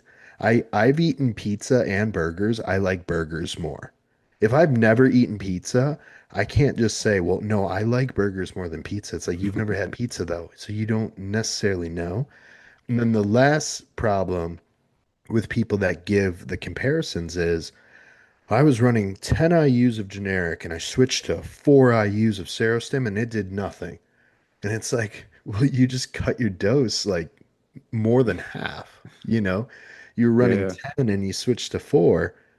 Have you ever run 10 generic for, let's say, 5 months, stopped it, and then started 10 Serostim for 5 months? Have you ever done that? Well, no. Well, it's like then you're you're not comparing equivalents here. You know what I mean? Um, and that's 9 times out of 10. Anytime someone has run both generic and pharmaceutical, they've never run them for even amounts of time at even doses, or they've like mixed them, or if they like, well, I ran Sero 1 week and then generic and then Sero, and it's like, well, how do you even know what's happening at that point? You're just that's a bad science experiment. There's no constant variable. Uh, Even worse when they do like I'll do six IU or Serostim and then I'll backfill the rest with generics. yeah, Like you don't yeah, know what's doing what then. yeah, Yeah, yeah. but and you can't rely upon studies because there's no studies with bodybuilders, with No. our diet, our training, our all these variables that are very important. There's zero studies out there, right? Yeah. And and then going back to like the raw material aspect of it, having worked in the hospitals, Hmm. there's a lot of drugs that get recalled. And it's Yeah. because of like it being contaminated. Like I remember a massive recall over at UF Health and Shands of lisinopril. And it was all because we get everything. Well, no, we don't get everything, but we get a lot of stuff from China or India. Yeah. And then we manufacture, which just means we put it in a bottle and a label here in Yep. America. But there's, sometimes these healthcare practitioners facilities, they get the stuff that's kind of like been discarded. So Yeah. sometimes if you Yeah. have an adverse reaction, it might be because that was like from a bad batch that was recalled and they Yep. didn't get that recall notice because they kept it hush hush Yeah. because the hospital administration doesn't want to get called out. I And so, the biggest reason for recalls is the FDA wants to make some money. You oh know, yeah. so I worked at a pharmaceutical plant for 6 years, and we had recalls all the time on shit. And there were recalls all the time. And what would happen is the big CEO would pay the FDA whatever the fine is, and then everyone would just like kind of go back into the bushes, like, oh yeah, we're all good, you know. And it's And they're like, not all public sometimes. Like yeah, I swear they're not all public because I've seen some happen and I'm like, and I look it up on like Fox News or whatever, and I'm like, shouldn't yeah, you this can't be find it. alerted? Yeah. Yeah, yeah. Yeah. So, yeah, that's the problem with pharmaceutical stuff too. It's not a guarantee. No. All right, last question. We can get out of here. I Yep. know Joe has to eat. I Um, do, and I'm hungry, but it's all good. uh, It's all what good. shoes? I'm joking. What shoes are you wearing to train in? I I like wear Vivo squat barefoot. shoes. Oh, see, like polar opposites. Yeah. You wear What barefoot. I wear squat shoes 'cause I have terrible ankle mobility. I don't uh want to carry three different pairs of shoes to the gym. I wear the Merrell trail shoes. Um I think they might be called vapor gloves. They're not the toe ones. They're not the weird toe ones. They're just normal shoes. But they're Wear my trail. toe shoes for my toe fetish friends Yeah, yeah. in the gym. Yeah, but they're Merrell. I think they're called trail running shoes. So they're very flat. They're the closest thing to zero shoes or no drop shoes, barefoot shoes. But I tried barefoot shoes and my feet were so messed up after a week of wearing them. So I did switch to these Merrells, which is a nice in between. Um, I do like squat shoes. I just hate having to change shoes while I'm training, you know? I So, just wear squat shoes to every gym session. I oh, do have you? like Okay. my slip-on shoes that I wear for most of the time because I'm too lazy to bend over and Oh, tie my yeah. shoes. Yeah. And then when I get to the gym, I have my squat shoes in my bag. I put on my gym shoes and I just do my workout. What squat shoes do you wear? I think they're the Nike Salvados. Oh, sure. Okay. I know Yeah. like the That's a pretty high Romellos. hill. The Romellos are like a 20 millimeter. I think mine are a 12. So it's relatively aggressive. It's about the same as like those Versailles lift heels. Yeah. So it definitely does give me some extra mobility there on my squats. But then I just don't want to be bringing several different pairs to some shoes are for leg day, some Yeah. shoes are for Yeah. back day. I don't want to That's have that much crap in my bag. I already have plenty of stuff with different cuffs and belts and right. straps. I don't need to have different pairs of shoes in there too. So I just have my gym shoes and they happen to have the heel elevation because it helps me with my squats. That's why I ended up with the Merrells because I can wear them for every session. Mm. I used to wear Addy Powers, the squat Adidas squat shoes. I used to wear those a lot. I probably still have them, but they don't fit me anymore, thanks to Serostim. I I used to Well, I wear, can't wear rings. yeah, yeah. I It's have a to growth wear Yeah. hormone. I have to wear silicone rings.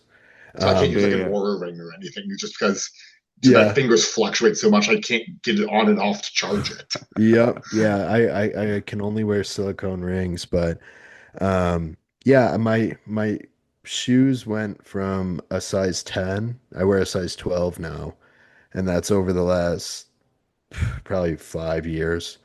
So yeah, I mean that's uh that's how Serostim works, I guess. Just growth hormone in general. But I truthfully think it does grow shit like that, which is kind of wild. I mean, you see Yeah. like that I'm up Russian to 5 inches now. Andrei Smayev with the big hands. Oh I'm sure yeah. that ain't true. have I I heard that. yeah, yeah, he snuck that one in, all 5 inches of it. I met Huge. Yeah, I met Joe Palacios at the Arnold last year, and I shook his hand. And Oh, he's a, it's like a baseball mitt, dude. It's like this big and just like thick. I'm like, what? Oh, okay. yeah. I saw him after the Dallas Pro over at Destination Dallas, and it was still like freaking. You're like shaking a catcher's mitt, man. It's It's nuts. wild. And the dude looks like he's wearing shoulder pads. Like he Uh, looks like he has a full NFL like suit on. It's crazy. you know, seeing him over there at the Dallas Pro, with him and Jordan and such, he was the most impressive one. Jordan's nice physique and everything. Quentin, Yeah, nice physique. But when he went to the side, his back, dude. it like literally went back up. Like Yeah, I've never seen anything like it. yeah. And he looks like, and again, I've been around Nick Walker and all of them at MI40 and stuff. And so he looks like Nick Walker and Jay Cutler morphed together. That's a good way to And put it. Yeah, it was crazy. I really don't know how he didn't win that one. I mean, yeah. Jordan was peaked very well, but like he was just an awe sight. But that dude, and he like hid his stomach. Like every time he Oh like yeah, transitioned, he's yeah, like yeah, hiding it. yeah, Very, very smart. And yeah. I was like talking to him about it, and he's like, I didn't. He's like, you're the first person that was like said that, and I was like, didn't Compton teach you that? He's like, no. He's like, I just started doing it. I was like, okay. I do that too. Anytime I transition poses, Yep. Like I just always crossing have. the arms or always covering it up a little Yeah, bit. and I do have a small umbilical hernia too, so I like to cover that too. But yeah, anytime I'm transitioning, I'm covering my gut. It's like it gets worse as you get older too, because that Yeah, TVA weakens a little bit and just yeah. Mine's pushing pretty bad. food. Yeah, it gets like that. But Mine got let me worse after ask, my wife's pregnancies. I did a yeah, sympathy. yeah, exactly. Let me ask you guys a final question. I messaged Joe this on Instagram. We chatted about it a little bit. But who are your guys' top three, top four coaches right now? Not we're not talking about like Hani and Milos and stuff like that. We're not talking about Aceto, but like who do you guys see on social media that you think produces good results? We know Ben Chow is one of them, of course. AJ Sims is one of them. I've worked with him. Ken Skip Hill, I've worked with Skip for a long time. He's a great coach. What other coaches do you guys like right now? Tuttle. Tuttle and Barry. Barry's a good coach. Yeah. Um, I If I had to feel go with like anyone, I would do Tuttle just because his approach is the same as mine as far as like nutrition. yeah. And it's really just getting the variety of fruits and stuff in there. Uh, but yeah, he seems freaking on point. Um, Mm-hmm. Mm-hmm. and for big guys as well, you don't hear his name too much, but I think he produces some real freaks. Is Blue Taylor. Yeah, I yeah, agree. Yeah, I Yeah. like kind of like there's no bikini bodybuilding over here. This is Yeah. open only. Yeah. I, Yeah. I don't know, man. I mean, is that guy real or is he like a We don't myth? know. Like, We don't know. has he Yeah. come out of his house? I've heard he like never leaves. And I've seen pictures of his basement and it's like different like Star Wars and like Star Trek shit like all With over. look Have you like seen that bookshelves and before? shit. Yeah. Yeah. Yeah. I think he That's did crazy. one like back when Beatty was doing like the Fit Nation podcast. Okay. He did like Yeah. one episode with them. Yeah, that's what it was. Yeah. I think Compton is good. I think Oh he yeah. produces freaks. Um, I Oh think, man, I talked to him yeah. over at Tampa Pro. Man, I he must have talked about fishing for like Oh yeah, he an loves hour and a fish. half, dude. Yeah. Yeah, he We were loves because we were fish. talking about property in Florida, and dude, he got on to it about he wants to buy an electric truck, but he's like, I gotta pull my boat. He's like, I'm gonna get stuck somewhere because I can't like recharge my truck. And Yeah. dude, he went on forever, and I was like, I just said hi. Yeah, Like, yeah, it was yeah, exactly. Yeah. How did we get here? yeah, Um, yeah, dude's good. I think Joseph Percher's pretty good. I think he does really good work, especially for like average guys. Like Joe Percher turns like average guys into freaks. Oh, Um, that's that. I think I just started watching him. he's got a Um, good YouTube channel. He rep does good. one more rep, one more rep Yes, yeah, podcast. that's the name. That's Okay, the name of his podcast. Yeah, I think he does Percher. really good work. Yeah, J Perch is his Instagram. Um, I think Austin Brown is getting very popular. I think he's doing good work. I think Dom, go ahead. Alex from J3U, he's been doing well with a lot of guys. I Yeah. don't think his approach will be for everyone, but it doesn't seem from what I've seen, he's not this stereotypical J3U coach Oh, that's good. who's, oh, just 200 tests and then Yeah.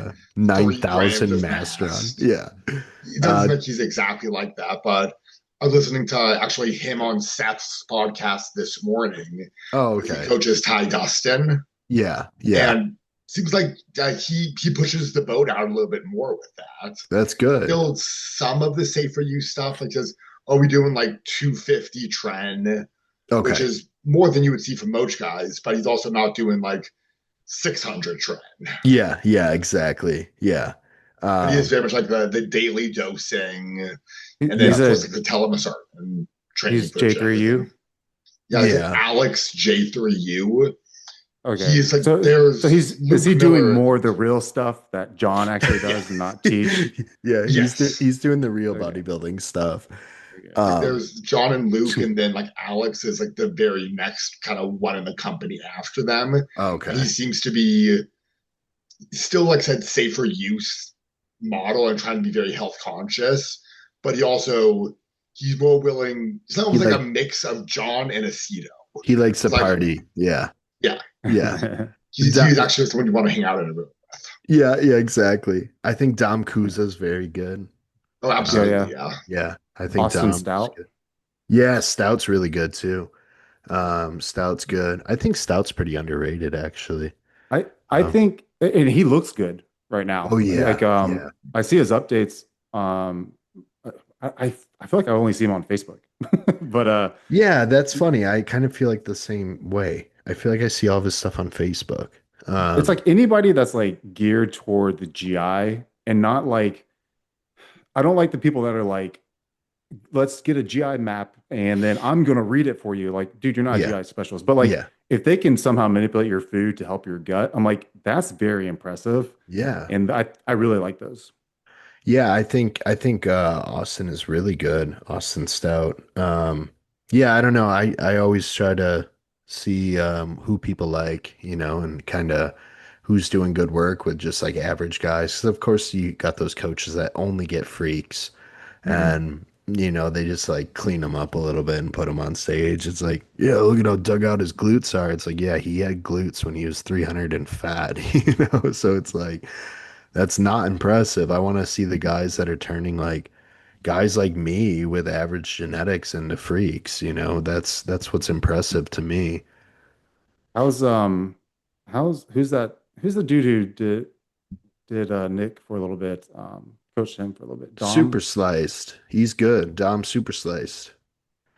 Yeah, I like is him. he I don't know, like usually so like my first coach was Matt Porter. Oh, And nice. so and then from Damn, him went you to are Scott old, bro. No, I'm just kidding. and I always and looked up to then him. Yeah. from him to Scott Stevenson. Okay. And totally different, right? One was carbs, Yeah. one was like fat load, Yeah, and one one was was zero anavar. carb. Yeah, yeah. Dude, yeah, pre-insulin cardio, fasted cardio with Yeah. anavar and carnitine. Yeah, dude. But there's always like a blend of people how they coach. And I don't know how Dom is, but I feel like he's like AJ, where he's I like, just think almost like it's the same dude. I don't want to sound like I'm being a dick, but You can be he's a a dick. little bit off the deep end Yeah, sometimes. it's almost micromanaged to a point where it's like not possible to adhere to for a long time.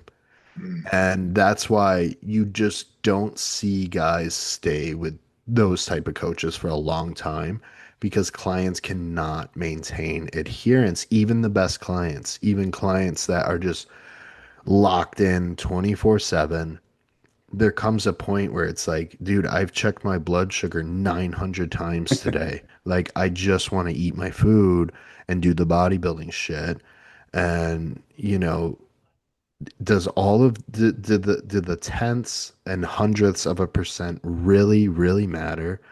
Because I think there's still bigger fish to fry, and you're stepping over, the dollars to pick up pennies sometimes, I feel like, when the plan is so micromanaged.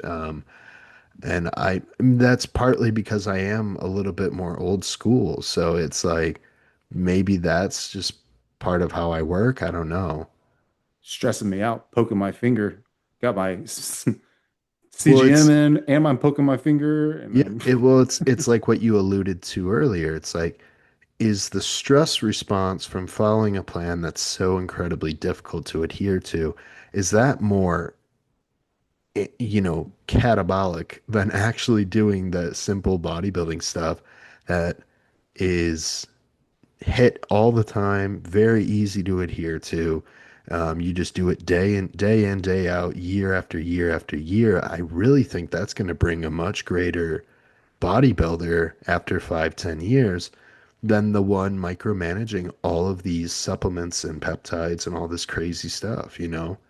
keep you in the sport longer too. I mean, look at Roden and Yeah. all them. Like they're so old and they're relaxed. Brandon Curry, freak. I mean, Yeah. they just I love they're Brandon Curry. relaxed people. Yeah. I, maybe that's the next peptide blend. It's called like a micromanagement support. Just shuts That's your what brain just off. Yeah. yeah, you're just Just like I makes you gotta a take a robot. stress. Yeah. Yeah. Yeah. Yeah, I think those are called Xanax, and I'm not sure those are good. Take a bar. Yeah, exactly. Yeah. All right. Hey man, well, thanks for coming on. I like chatting with you. You're freaking wealth of knowledge. Funny. I appreciate it, man. This is a big pleasure of mine because you guys, I love when stuff is just a normal conversation with people that just want to talk bodybuilding and talk a little bit of shit. Like that's a lot of fun for me. So, yeah, I'd be happy to come on anytime with you guys because it's just I like to learn from you guys too. I know Joe. Him and I have bounced ideas and talked about bodybuilding for years now. And Andrew, it's now I can learn from you too. So I always love learning other people's stuff, man. That's how we all get better. All right. I'm just gonna stop the recording right now. Oh, good.